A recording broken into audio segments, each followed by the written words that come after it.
എൻ്റെ അവസ്ഥ ഇപ്പോൾ ഇതേപോലെ ആയത്. ഇല്ലാത്ത കാശ് മുടക്കിയാണ് ഞാൻ കോഴിക്കോട് വന്നത്. അതും അയാളെ വിശ്വസിച്ച് വന്ന എന്നെ പറഞ്ഞാൽ മതിയല്ലോ. ഇവിടെ വന്നപ്പോൾ അയാൾ പറയാം 1 വർഷം കഴിഞ്ഞ് ചെയ്യാമെന്ന് പറഞ്ഞു. എന്നാ പിന്നെ ഇതങ്ങ് അയാൾക്ക് ഫോണിൽ പറഞ്ഞാൽ പോരെ. ഞാനിവിടെ വന്ന് 3 ദിവസമായി റൂം എടുത്ത് താമസിക്കാൻ തുടങ്ങിയിട്ട്. ഉണ്ടായിക്കൊണ്ടുവന്ന കാശെല്ലാം തീർന്നു. ഇതിപ്പോ തിരിച്ചു വരാൻ ഡീസൽ അടിക്കാൻ പോലും പൈസ ഇല്ല. നീ തൽക്കാലം എവിടുന്നെങ്കിലും കുറച്ച് കാശ് അറേഞ്ച് ചെയ്ത് എനിക്ക് ഇട്ട് താടേ. ആ ബെസ്റ്റ്. നീ ഇത് പറഞ്ഞ അങ്ങോട്ട് ചെന്നാ മതി. നിന്റെ കയ്യിൽ എന്തെങ്കിലും ഉണ്ടെങ്കിൽ അയക്കാൻ നോക്കണേ. Hello hello hello switch off ആയത്.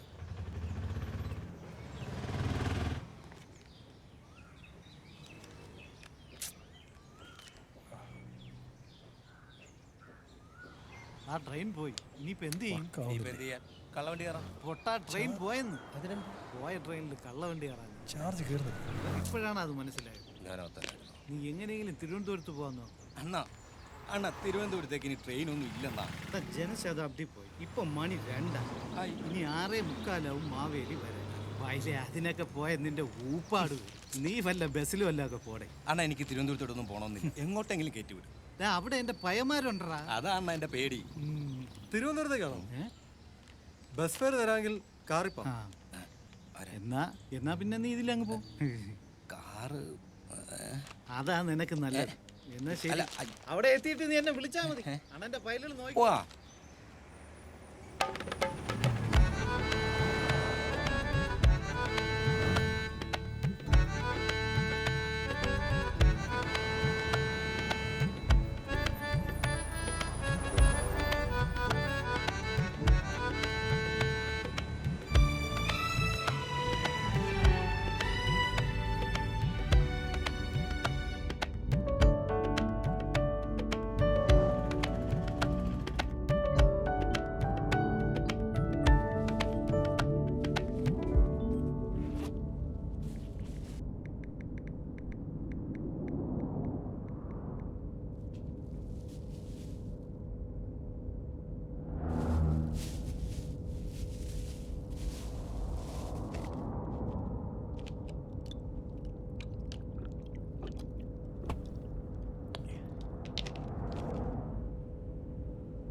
ചേട്ടാ പൊന്നാനിന്ന് കയറട്ടോ.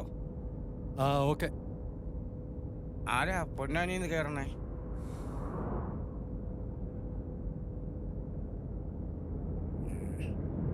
ആ എല്ലാവരും ഇങ്ങനെ മിണ്ടായിരുന്ന എങ്ങനെയാ? എന്തെങ്കിലുമൊക്കെ മിണ്ടിയും പറഞ്ഞും പോന്നേ.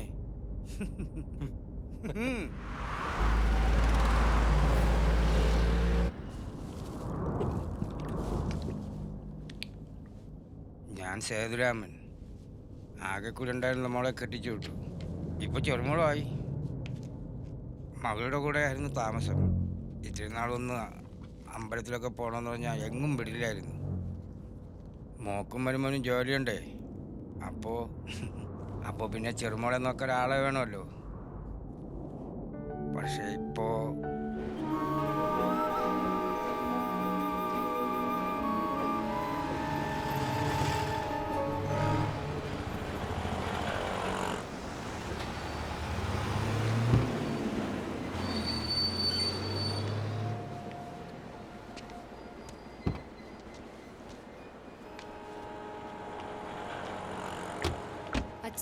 അച്ഛൻ പറഞ്ഞതുപോലെ ബാംഗ്ലൂരില് ഒരു വീടോ ഫ്ലാറ്റോ എടുത്തിട്ട് അച്ഛനെ കൂടെ അങ്ങ് കൊണ്ടുപോവാം. അച്ഛൻ ഇങ്ങനെ വിഷമിക്കാതെ. ഷോ ഞങ്ങൾ അവിടെ ഒന്ന് എത്തിക്കോട്ടെ. അതുവരെ അച്ഛൻ അമ്പലങ്ങളിലൊക്കെ പോയിട്ട് വാ. കുറെ നാളായിട്ട് പറയുമല്ലേ. ഇനി ഞങ്ങൾ സമ്മതിച്ചില്ലാന്ന് വേണ്ട. കേറ് മോളെ.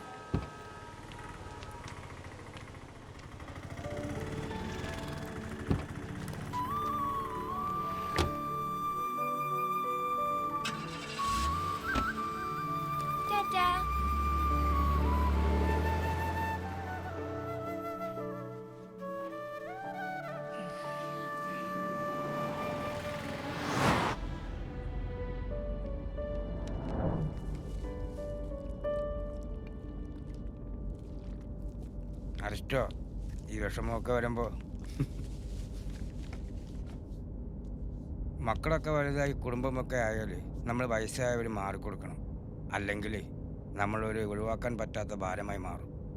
അതുകൊണ്ട് ഞാനും തീരുമാനിച്ചു, പത്മനാഭസ്വാമിയെ ഒന്ന് കാണണം. അവിടെ നിന്ന് കന്യാകുമാരിക്ക്. പിന്നെ പോകാൻ പറ്റുന്നിടത്തൊക്കെ മരണം വരെ പോകണം. വാനപ്രസ്ഥം.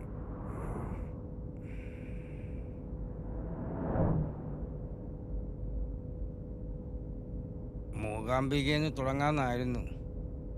ആ, അതിന് എന്ത് നടക്കാനാ? മൂകാംബിക, അവിടെ കുടജാത്രി, എഴുതാനൊക്കെ പറ്റിയ സ്ഥല. ശരിക്കും സാർ എന്ത് ചെയ്യുന്നു? ഞാനൊരു സാഹിത്യകാരൻ എന്ന് വേണേ പറയാം. Thomas George. ഓ, സാർ തിരുവനന്തപുരത്ത് എവിടാ? ഏയ്, ഞാൻ കോഴിക്കോട്ടുകാരനാ. ജസ്റ്റ് തിരുവനന്തപുരത്തേക്ക് ഒരു ഫ്രണ്ടിനെ കാണാൻ ഇറങ്ങിയ. ജനശതാബ്ദിക്ക് ടിക്കറ്റ് ഇല്ല. ഇനിയിപ്പോ 6:45 തിരുവനന്തപുരത്തേക്ക് ട്രെയിന്. അപ്പോഴല്ലേ ഇയാൾ ഇങ്ങനെ ഒരു ഓഫറായിട്ട് വന്ന്. എന്നാ പിന്നെ കാറാവാന്ന് വിചാരിച്ചു. ചേട്ടാ, പൊന്നാനി നിർത്താൻ മറക്കല്ലേ. ആ, നിർത്താം നിർത്താം. പൊന്നാനി നാരക്കാരന് ഗേൾഫ്രണ്ടാ. ഇപ്പൊ ഈ പിള്ളേരൊക്കെ എങ്ങനെ ഫുൾ ടൈം ഫോണിലാപ്പാ. സാർ, ഇതൊന്നും പറഞ്ഞ സാറിന് മനസ്സിലാവില്ല, പ്ലീസ്. ആ, റാം എന്ത് ചെയ്യുന്നു? ഞാൻ സിനിമയില് അസോസിയേറ്റ് ഡയറക്ടർ ആയിരുന്നു. ഓ, നൈസ്. അപ്പൊ പിന്നെ ഇൻഡിപെൻഡന്റ് ആയിട്ട് ഒരു സിനിമ ചെയ്യാൻ നോക്കിയൂടെ? ആ ട്രൈ ചെയ്തതിന്റെ ഭാഗമായിട്ടാ ഞാനിപ്പോ.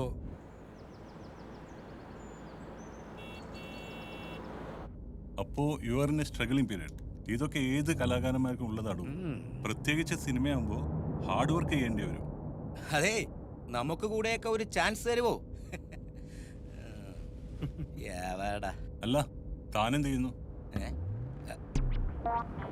ഞാൻ എന്നെ പറ്റി ആരോടും പുറത്ത് പറയാറില്ല. വല്ല കള്ളക്കടത്താണോ? ഞാൻ സന്തോഷ്, CID സന്തോഷ്. എന്താ, എന്നെ കണ്ട ഒരു CID ലുക്കില്ലല്ലേ? ഞങ്ങൾ CIDകൾക്ക് സ്ഥിരമായ ഒരു വേഷമൊന്നുമില്ല. എന്നെ ഓട്ടോക്കാരനായി കണ്ടവരുണ്ട്. ഓട്ടോക്കാർക്കിടയിൽ ഞാൻ ഓട്ടോ സന്തോഷ്.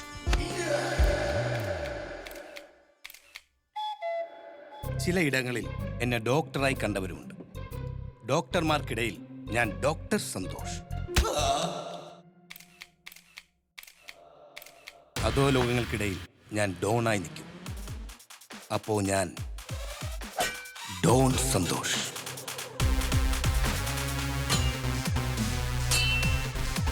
അങ്ങനെ പല പല വേഷങ്ങളിൽ ഞാൻ എൻ്റെ ഇൻവെസ്റ്റിഗേഷൻ നടത്തിക്കൊണ്ടേയിരിക്കും. എല്ലാ ഇൻവെസ്റ്റിഗേഷന് ശേഷവും എനിക്കൊരു വിശ്രമമുണ്ട്. ആനന്ദകരമായ വിശ്രമവേളകൾ. അങ്ങനെ ഇപ്പോഴത്തെ എൻ്റെ വിശ്രമവേള കഴിഞ്ഞ് വരുമ്പോഴാണ് കായംകുളം കൊച്ചുണ്ട്.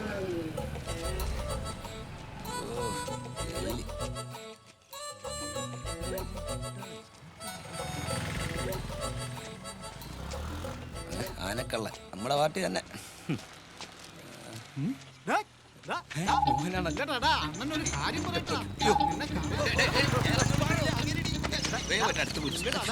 എന്റെ പൊന്നു മോഹനണ്ണ, എന്നെ വിട്ടേക്ക്.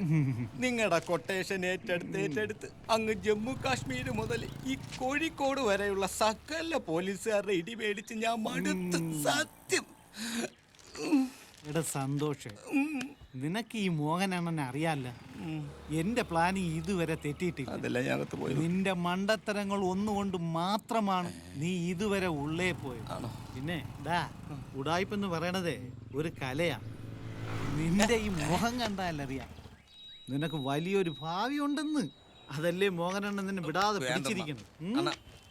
നിനക്ക് നല്ല ഒരു ട്രെയിനിങ്ങിന്റെ കുറവേ ഉള്ളൂ.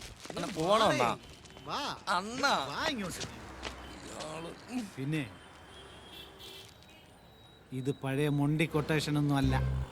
ഇനി കളി തലസ്ഥാനത്താ, നമ്മളെ നാട്ടിൽ, അങ്ങ് തിരുവനന്തപുരത്ത്.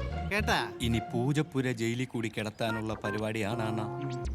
ഇത് അണ്ണന്റെ കൊട്ടേഷൻ ആയതുകൊണ്ടാണ് ഒരു പേടി. വയലേ നീ വണ്ടി കയറി. ദാ ഇപ്പൊ സമയം 1:15. ഇനി ജനശതാബ്ദിയേ ഉള്ളൂ തിരുവനന്തപുരത്തോട്. ഞാൻ എല്ലാം പറഞ്ഞ് സെറ്റാക്കി വെച്ചിട്ടുണ്ട്. നീ അവിടെ ചെന്നാ മതിയടേ. നീ വണ്ടി കയറി. എന്ത് ചെയ്യാൻ അണ്ണാ? ഓ, ഞാൻ ഈ ഉടായ്പൊക്കെ നിർത്തി മര്യാദക്കുള്ള വല്ല പണിയും ചെയ്ത് ജീവിച്ചാൽ എന്താന്ന് ആലോചിക്കുക. എന്താന്നാ ചിരിക്കണത്? ഡേ, നിന്റെ ഈ മുഖത്തിന് പറ്റിയ മര്യാദയുള്ള ഏറ്റവും നല്ല പണിയാണ് ഉടായിപ്പ്. പിന്നെ ഒരു പണിയുണ്ട്. അഭിനയം